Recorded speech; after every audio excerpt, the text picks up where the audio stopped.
Hi there, this is Graham Nicholls from Affinity, Gospel Churches in Partnership based in the UK. We're looking at some news stories this week. It's Thursday, 20th November 2025. This week there was a ruling from the Supreme Court about religious education in schools in Northern Ireland. The ruling basically upheld a previous judgment which basically said that the teaching of religious education, and in particular Christianity, in Northern Ireland schools and the holding of collective worship was unlawful. People will pick over the bones of what precisely that means for education in Northern Ireland and for religious education across perhaps the whole of the United Kingdom. But it is a disappointing ruling. Obviously, we have to be realistic that we are not a predominantly Christian country, but still, about half the people in this country would identify as Christian. And we have to look at it in the wider context of the historical and traditional religion of this country, and the fact that most of the curriculum is not positive about Christianity, that most of the diet for pupils would be either slightly neutral or probably quite hostile to the Christian message, would be anti-Christian, would be putting forward both truths and ideas and ideologies and a view of history that is against Christianity. So it doesn't seem entirely fair to suppress that small amount of Christian input that's happening in schools and to rather dramatically deem it as unlawful. We have no problem as Christians of putting our truth claims alongside those of other religions and indeed of people who have none.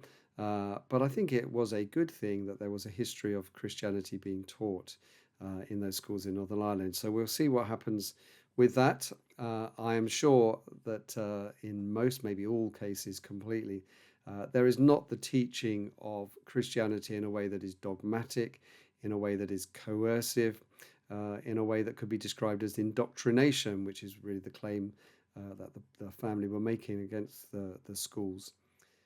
We'll look to see what happens in the future, but I don't think we should be unduly exercised about this. In the end, it is just a sad symbol of the fact that we are increasingly not just not a Christian country, but actually hostile and perhaps worried about the Christian message. But God is not thwarted by these things, and the gospel will continue to prosper. There is also some news this week that MPs were told that Britain was unable to defend itself against attack, reporting to our armed forces and the various technologies that we have. It's a bit worrying if you're in this country that we're not able to defend ourselves. I guess we probably know that we're relatively a small country, even with our great military history. But it's quite a sober reminder. Makes us think about how, as Christians, we're always under attack and we always need to be ready to defend ourselves. We don't use the weapons of war.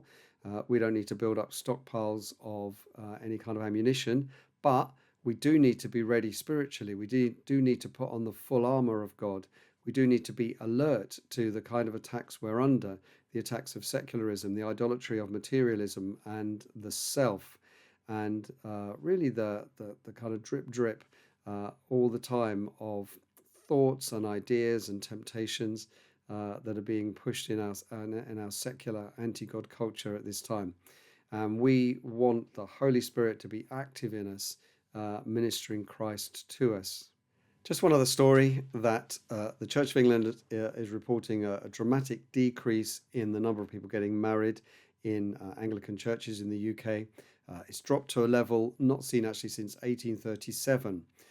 This is, of course, a sign that the Church of England has some very beautiful buildings, but if it's just in the marketplace competing for backdrop and props for an event like a wedding, then there are plenty of other venues that can do that.